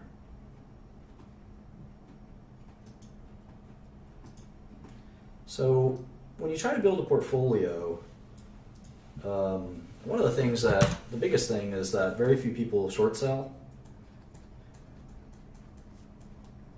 or short. Most people are only long.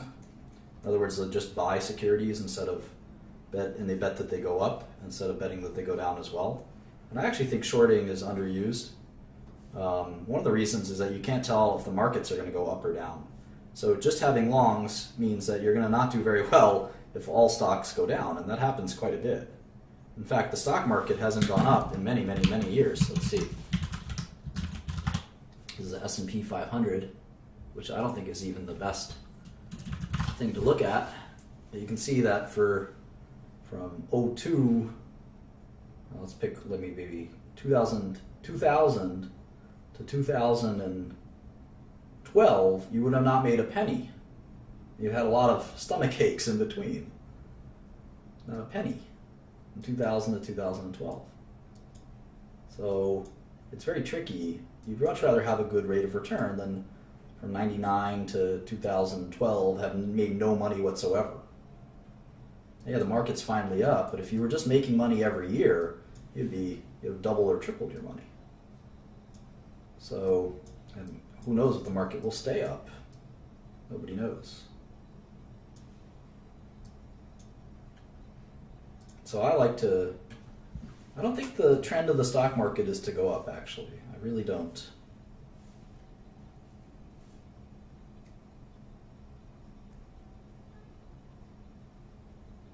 I think that's a fallacious argument. And even if you really believe that stocks go up over the long run, and that's net of inflation, right? Because there's inflation as well. So technically, I think, let's see. In fact, let's pull this up.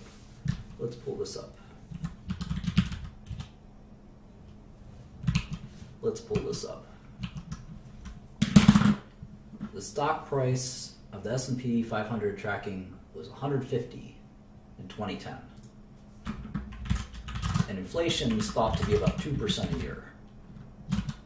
So, 2000 to 2016, so this is 2000, May of 2000, the S&P 500 is $150.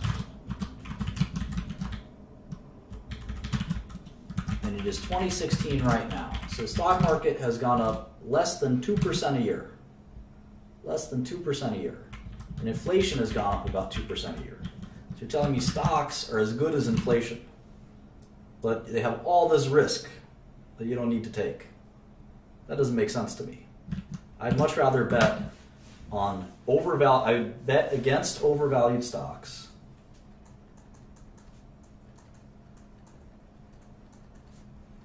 and bet on undervalued stocks. And I'll make a lot of money that way. Why do I have to guess the direction of the market? I'm not good at that. Very few people are good at that. But I can tell a dog when I see one. That's why I'm good at short selling. And I can tell a great company. I'll buy long when I see an undervalued stock like maybe IBM. And we looked at two stocks. We looked at Apple, which says that it's trading at 97. Let's say market price is 97, and our model price is 97. Then we looked at IBM, whose market price is 130, right? 137, and our model price is 210. Well, this is simple. If we do this, if there's a recession and we buy IBM stock price will go down, right? It'll go from 137 to like 127 or 117 or 107.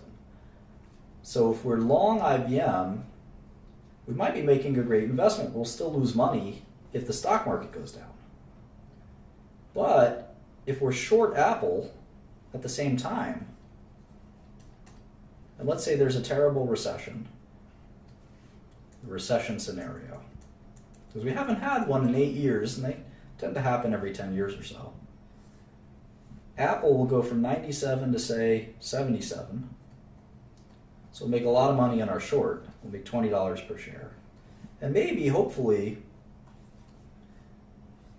IBM goes from 137 to only 127. So it'll still go down, but it'll be more resilient because it's such a cheap stock relative to the market price. It can't go down that much, whereas Apple could still be very undervalued. I mean, if IBM's 50% undervalued, Apple could be undervalued as well. So you could make $10 per share this way, even in a recession. That's why I like shorting. So the concept of the our modeled price, or expected price, versus the market price, we can actually call that alpha. And that's what it's called, alpha. Beta is the market movement. So when stocks go up, in like the S&P 500, all stocks tend to go up. And you can see IBM actually has a certain beta. It's a coefficient. You can actually add it up. Its beta is actually 0.7. IBM's beta is 0.7. So 70%, that means 70% of IBM stock movement is related to the stock market movement, whereas only 30% is related to IBM specific things. That's why the market is so important. That's why hedging out the market risk is, I think, a good idea, because you don't know what the market's going to do. And if you look at the last 15 years, the market hasn't gone up. It's gone up a tiny bit because of inflation. But if you adjust for inflation, it hasn't gone up at all. So I don't know why people think stocks go up over time. I think it's silly. There's no systematic reason why they should go up over time. In fact, I can tell you systematic reasons why they should go down over time. So, in any event.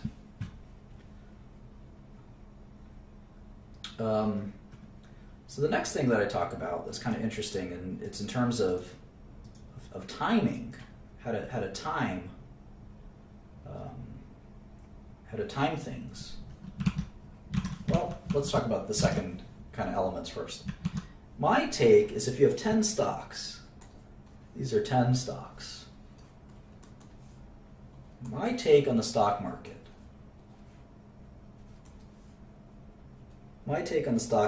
is that, and this is my experience over a long period of time, if you have 10 different stocks, on average,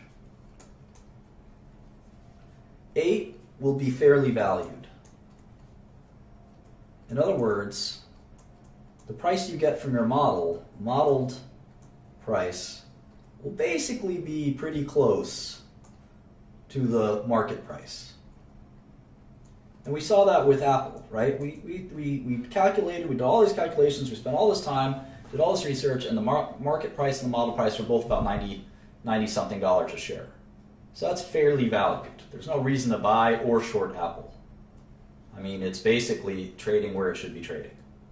So 8 out of 10, on average, 8 out of 10, or 80%, will be fairly valued. 1 out of 10 will be cheap. In other words, the model price will be way higher than the market price. And 1 out of 10 will be very expensive, the other way around. The model price will be a lot less than the market price. I've been very good at this over the years, finding terrible drug companies to bet against. So maybe 1 will be cheap and 1 will be expensive. And you can't know which is which until you research all 10.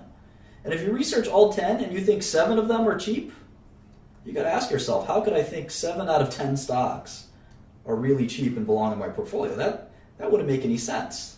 You know, this investing is like finding a diamond in the rough. You shouldn't be finding great bargains everywhere. You should be finding a bargain only every once in a while. Only every once in a while. So how do you find the margins? I've mentioned, it could take you anywhere between 100 to 1,000 hours per stock. So if you want a portfolio, if only 2 out of 10 stocks are worth buying and shorting, this is assuming you do any shorting. If you don't, then it's 1 out of 10.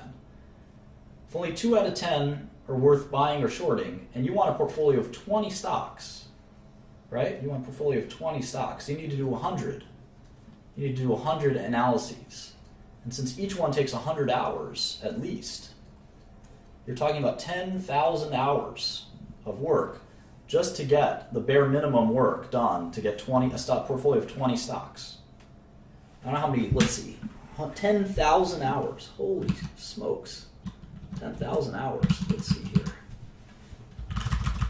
Let's say if I work 10 hours a day, and I work 300 days a year, that's about 3 years of work per year. I need 3 associates like Akil and Crystal and Coke Zero to help me. And that's working like a madman. Like a madman. So, do you still want to be an investor? It's not easy.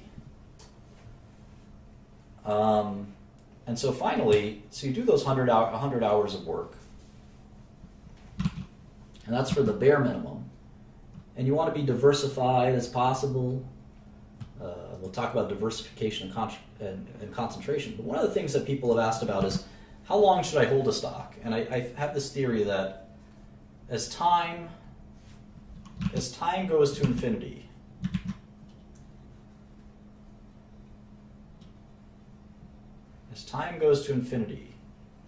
your ability to tell whether a stock is cheap or not, in other words, how much alpha is there, it should approach 1 or 100% or infinity or whatever you want to call it. You should be able to tell with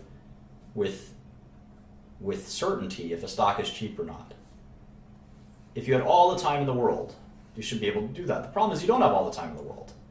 And even as you're researching a company, the markets will change. The markets will over time, markets will discover true value. And your arbitrage, or the alpha, will disappear. So you don't have time. Time is your enemy.